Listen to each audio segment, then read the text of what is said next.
Welcome! It's a great day to be a miner. In today's video, we got a special new piece of hardware. This is the IceRiver AL0. We're going to unbox this thing. We're going to go over the specs, the features. We're going to get an up close and personal look at this. We're going to set it up. We're going to show you how to get it mining.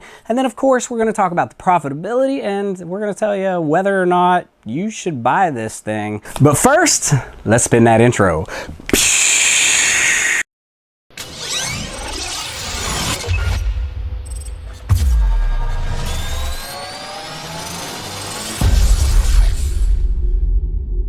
Today's video is brought to you by Hero Miners, an amazing pool at herominers.com. They feature over 20 different mineable coins. They offer solo mining, pool mining options, hourly and configurable payouts, low fees with mini coins at less than 1%, many location-specific servers to best serve your location, and all of these features are rolled into a single sleek GUI. Now back to our video.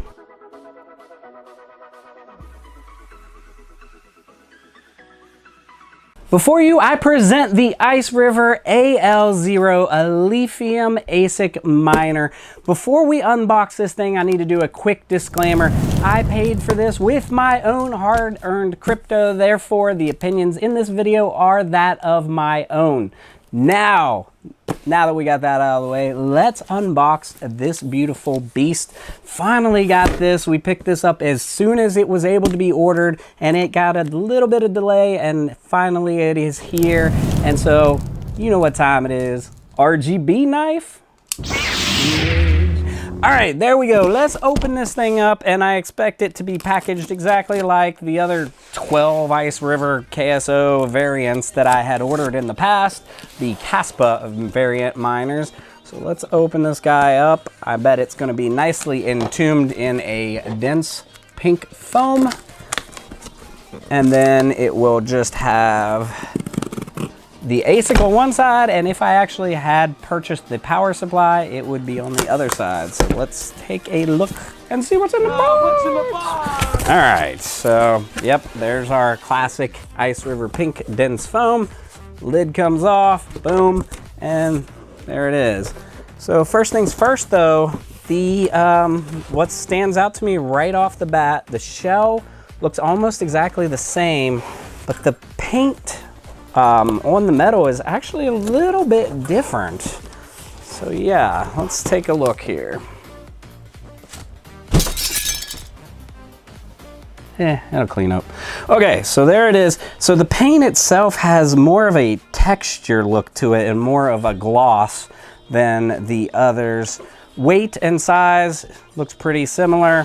So there it is. Let's just do a quick visual look around. It looks exactly like the KSO Pro, KSO Ultra. So yeah, visually looks exactly the same. That's pretty awesome. My void sticker isn't even pushed down, so that kind of doesn't work too well, I bet. Nah, it's on just enough to where I can't get it off there without leaving the void behind. But yeah, there it is. So before we actually tear into the specs and the features and the description of this guy, let's do a real nice quick close-up view of this. Let's go.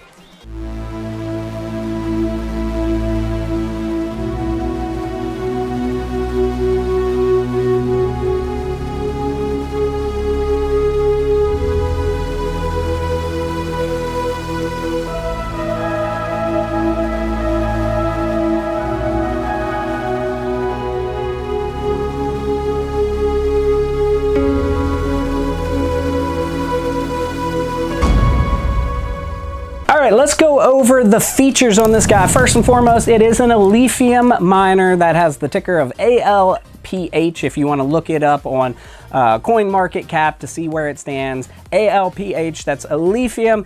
The miner runs on the algorithm called BlockFlow, which is unique to Alephium, which I'm pretty sure is a fork off the Blake 3 algorithm. So yeah, and it is actually runs off of a a mining concept called POLW, which instead of POW, proof of work, it is POLW, proof of less work. So yeah, if you want to know more about Alephium, the project itself, just go ahead and go over to alephium.org, check out the white paper, read all about it, and then you can get a good background about what Alephium is, what the project stands for. And I always advise that anyway if you're actually going to get into the project itself. So yeah, check that out. So first and foremost, it is quite a nice compact footprint. It's designed exactly the same as many of the other IceRiver variants. The OG model of the kaspa or the KSO had holes across the entire thing to vent, and the two fans on the back would vent through. This one actually has it just across the middle, and that was the same with the Pro and the Ultra to better target the air across the chips as need be. The shell itself on this thing is actually a surface area passive cooling. So the chips are touching the shell. The shell has all this extra venting. The fins add extra surface area, which we all know adds extra cooling surface, and that's how it is able to better cool these really hot running chips. On the back, it has dual 40mm fans that are integrated, and they can be controlled via the software. The front, the rear has rather just a single barrel plug jack. The front has the RJ45 Ethernet port right here. You have your network activity lights, your red error light, your factory reset button, and your USB-A connector, which is used to add an additional fan. And then to go with the USB-A, to run your fan, it has a integrated fan mount right on the top for a 120mm fan, USB powered, or you could DC power it separately. And it has the screw holes already made into the shell itself. And as I mentioned, the power connector on the back, it utilizes a 5.5mm by 2.5mm barrel plug jack. It can be equipped with many of the standard laptop style brick chargers. And speaking of which, I actually created a special custom power wattage meter for this type of connector, and once we get this up and running, we're going to utilize it to get more precise reads on how much power the device itself is pulling, rather than pulling at the wall after you lose efficiency through the power supply itself. Make sure to check out the video up above where I go into full detail on how to actually build that part by part, or additionally, you could wait for my man, the veteran miner. He is creating some custom versions of the same power meter, and I'm sure he'll do it way more professional than you or I could do. So stay tuned for that. I'll keep you posted. Specs. This compact beast will mine at 400 gigahash plus or minus 5%, depending on the quality of the silicon, on only 100 watts. This thing can run on a 120 volt or a 240 volt power source, depending on the power supply that you use with the barrel plug. The unit itself measures a compact 200mm by 194mm by 74mm height, which for us Americans is about 8 inches by 8 inches by 3 inches tall. And it weighs in at about 5 pounds, 1 ounces on my scale. So right about 5 pounds, which it's pretty heavy little device here. Next, we're gonna set this thing up for mining. We'll do the physical setup first, and then we'll go ahead and move on to getting it mining and all the additional ins and outs that are required to get this thing going. So first and foremost, let's get our power supply. Let's hook this thing up and get it going. Let's go. First and foremost, let's hook this thing up to our network. This is our just standard Ethernet cable, Cat 6. Let's plug it right in here into the front of the device. There is our Ethernet with an active port. And then the next step, of course, we need our power supply. This is a 120 watt Hunt key. This is what you would get if you bought it with the power, with the actual device. If you ordered the included power supply for like $20 from IceRiver, this is what you would get. It's 120 watts, 19 volts, 6.32 amps, and it can run off of 100 to 240 volt power supply, so 110, 120, or 240, whatever you have will work with this and convert it down to run with this device. We have now ran this into the wall, which is running into our drop meter, our power meter, and then all we have to do, plug this guy in. Here is our custom power meter that we have created. The barrel plug would plug in here. This would plug into this device. For now, we're gonna leave it off until we get it mining. We'll come back and add this later. So now all we gotta do, plug this guy in, and it should spin right up and get going. Right away, I can see the blue lights inside. The fans are not spinning, but my lights are showing indication here. And that's all that is required for the physical setup. That's it. That really is all you have to do to physically get this thing going. Now, of course, there's more steps, more hoops to jump through if we're gonna get this thing on the network, mining to the pool we want and mining to the wallet we want, so we can get all the sweet rewards that we want. So now let's actually hop over into our remote session, and we're going to demonstrate all the additional steps on how to get this thing up and going and mining the right way. Let's go. Okay, first and foremost, before we can do anything, we need to have a receiving address. We need to have somewhere for all that sweet, sweet crypto to actually fall into.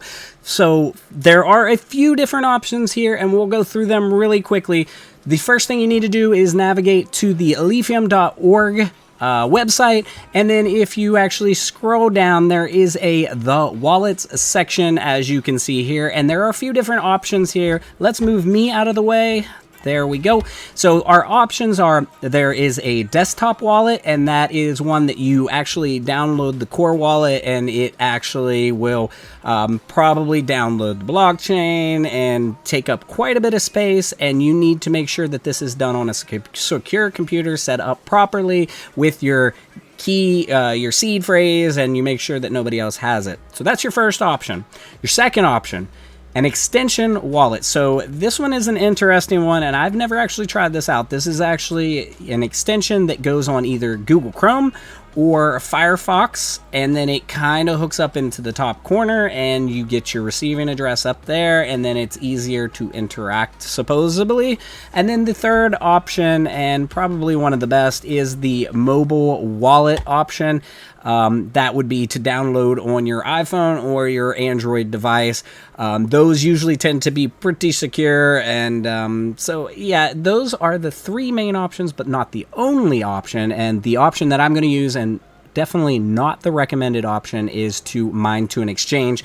There are a couple of main exchanges that I already use, so I'm going to use one of those, either Trade Ogre or ZegX. So those are our options for our wallets. Once you get a wallet, then you will hit receive, and then you will copy that receiving address, and then you're going to save it onto a WordPad or a notepad on your desktop, because we're going to need that later. So hold on to that and set it aside for the moment. All right, now next we need to actually get inside of this thing and configure it so that it is mining for us and not just mining to the defaults. So how do we do that? Well, you need the local IP address of your device. There are a few different ways to accomplish this. You could use a software that is like an IP scan. Be careful with those. You could be opening the doors, so make sure that it's a safe one. I've used Fing in the past. There's many different variants. Again, do your own research there. There's actually a utility that is on the IceRiver site that you can download, and basically what that does is you open that, you download it, you open it. It's an exe, it's a small Windows type program. You open it up, you push the button that's on the front of the IceRiver AL0. You just push it once, you wait a couple of seconds, and then it should populate that local IP into that little application, and boom, you've got your IP address. How I personally choose to do it is I go into my main router, I log into it, I look at all the connected devices, and there I'm able to determine the new device that I've yet to see that get the local IP. So we'll do it kind of a quick way on that. Let's open a browser. The main router 192.168.1.1. And there is mine is Spectrum Internet. So there's our router. We'll put in our username, which is admin, and then we'll put in our password, which I'm not going to show you. Okay, I'm not going to show you the whole part inside the router, but once you're inside the router, you'll go to advanced users. They could be a little different based on your router itself, but I go to the advanced options, I go to current or connected users, and then it'll show me a full list of all the devices. The thing with these IceRivers are they don't actually name the device. A lot of them will actually name it. If it's your computer, it'll put your computer's name in there. If it's a Gold Shell, it'll put Gold Shell, or iPolo will actually put theirs in there, and it'll say beside it. It makes it a little easier to identify. These actually will show with no name, no ID, but you can figure it out from there, find the one, and then we're going to connect. We'll grab that local IP, and then we're going to plug it into the browser just the same way we got into the router. So it'll be the 192.168.whatever in the web browser itself, and then that'll open us up to the software. So let's go do that. Oh, now that is very interesting. So none of the previous IceRiver KSO variants would show a name, but I'm showing you right here that this time it actually listed the name out. It says IceRiver. So this is going to be really easy to identify because it's the only one out of the 10 IceRivers I have running that say IceRiver. So there is the IP address that I'm going to plug into the web browser above, and that'll get us into the device. So we're just going 192.168.1.89, and boom, there is our web GUI. That was pretty simplistic. Yeah, so then we're going to log into the device. The device has a default password, admin, and then it's 1 2 3 4 5 6 7 8. Yeah, that's a hard one, huh? 1 2 3 4 5 6 7 8. And then it's going to tell me to change my password because that's not a smart password to be using. So there is that. Let's take a look at what it looks like inside of here. So yeah, it is hashing away. It's doing its thing. And as you can see, it is defaulted down here to Humpool. I'll show you that here in a second with their wallet. Well, that doesn't really do us any good at all, does it? So now we need to change the pool and the wallet, and of course we're going to name the worker name. The first thing I want to point out that you should do after logging in first time successful is you actually want to change your password. Get rid of that 1 2 3 4 5 6 7 8. Go to your user settings.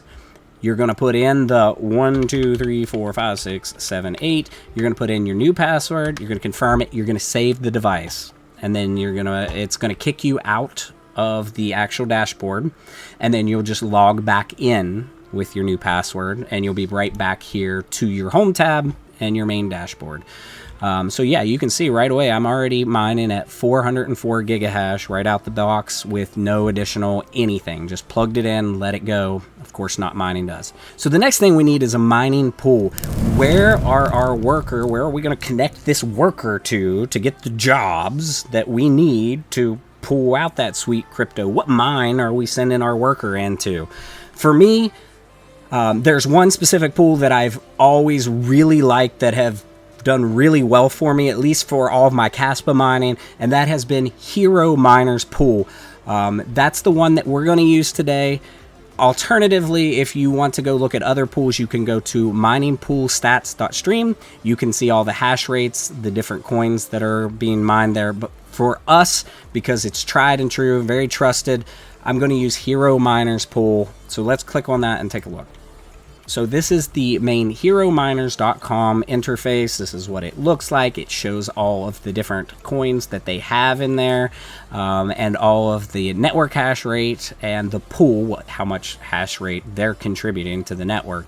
So it's telling us that Alephium has already ballooned clear up to 4.64 petahash, and the pool itself has only 742 terahash only.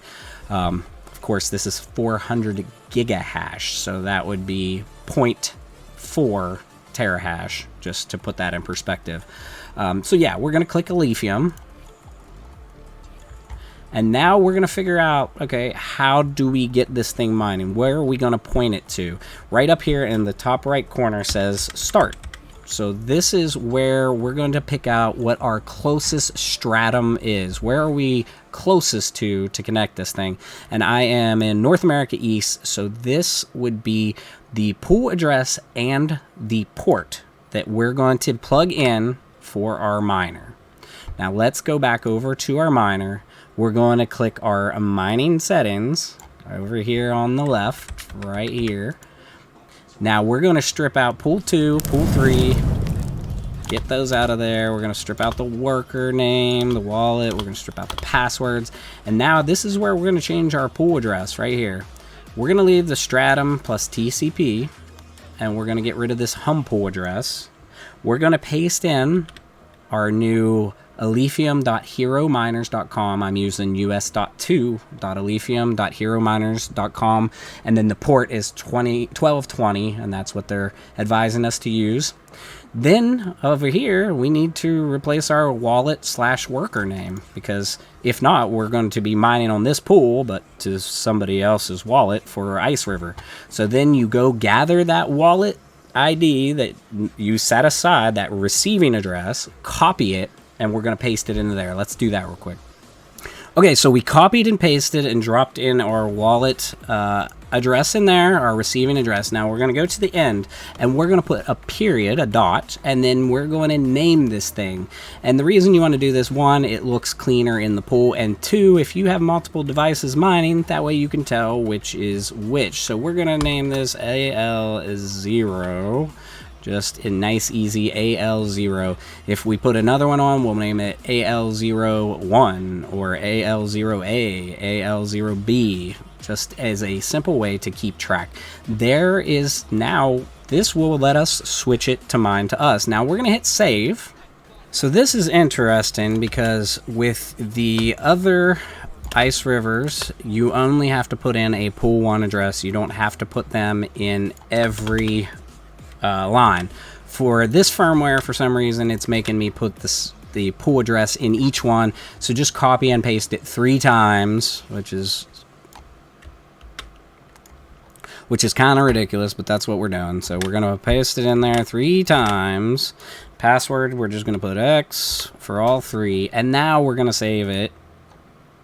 And now we get the operation successful. So that's interesting. That's different for the firmware. The normal firmware is on all the other KSOs that I've used. I've used all of the other ones multiple times, multiple devices, and none of them required pool 2 and 3 to be populated. You could leave them blank. For some reason, this firmware is requiring pool 2 and 3 to be populated. So just duplicate across all 3 and then hit save, and then it'll say operation successful. Now, to actually get it to switch over properly, what you want to do is in your bottom corner, let's get me out of the way. In the bottom corner, you want to hit restart. You don't want to hit restore factory settings, just hit restart. It's going to ask confirm restarting the machine, and you're going to say, okay, I want to restart the machine. And now you'll hit the home tab, but it will take a minute for it actually to get back on to reboot, and then to start reading again to show back up in the dashboard. Okay, this thing's been running for quite some time now, and let's check out our dashboard and see what our speeds are here, or what our hash rate is, and you know what we're actually making, and see what it's doing at the pool. So as you can see, we're logged in and we're looking. We've got a 5-minute hash rate of 417 gigahash. That's pretty good. Our 30-minute is 402 gigahash. So we're hitting right on target of what we should be hitting and what we expect to be hitting. And then you can see that we have a 0% pool rejection rate. That means we're pretty much getting all accepted shares, which is great, and we should be because we're plugged in direct LAN. So yeah, there's and then of course let's look at our runtime. Our runtime is 3 hours and 50 minutes, so almost 4 hours of runtime, and that's what we're hitting. So now let's go look at it at the pool at Hero Miners and see what it's showing there. And so once you're at Hero Miners, you would just go and you would scroll down and you would do a lookup, and you would look up your wallet address, and that's how you're going to find your actual stats. So up here is just showing your network, your pool mining, all the stats for the pool and for the network hash rate. So then if you scroll all the way down, you do your lookup, and then we can look at our miner. So here's our actual miner showing in the Hero Miners dashboard. It's showing our current hash rate, our 1 hour, our 6 hour, our 24 hour, our shares, our pending balance, which is what hasn't been actually realized yet, our total paid out. 2 Alephium have been paid out so far for $3.61. Our 24 hours paid, our total in the week paid, and our contribution. So then if we scroll on down, it's going to show us our projected earnings, our estimated earnings. It's telling us that at 300, our hash rate just dropped a little bit. Our hash rate at 364 should be earning us 2.33 Alephium a day, and that's $4 a day before electricity. This doesn't take account electricity, and it's showing us our weekly. We should be making about $28 a week, and monthly $121 again before electricity. And then it's showing our worker, our hash rate for the 1 hour, 6 hour, 24 hours. So yeah, this is good. It's showing everything in our dashboard as we should expect it. So let's jump back over to our desk. We're going to talk about where we got this, the price that we paid, the ROI time, and whether or not you should buy it. So let's go over. Okay, so first and foremost, where did I get this and how much did I pay for it and how much would it cost you to pick it up right now today? So they have these listed on IceRiver, the main site, and it is $799.99 plus shipping, and shipping is another $50 on top of that. So that's how much I paid. I ordered that in on the first day that it was released. I ordered it within the first hour, and then that was on July 22nd. At that time, it was making $30 per day profit.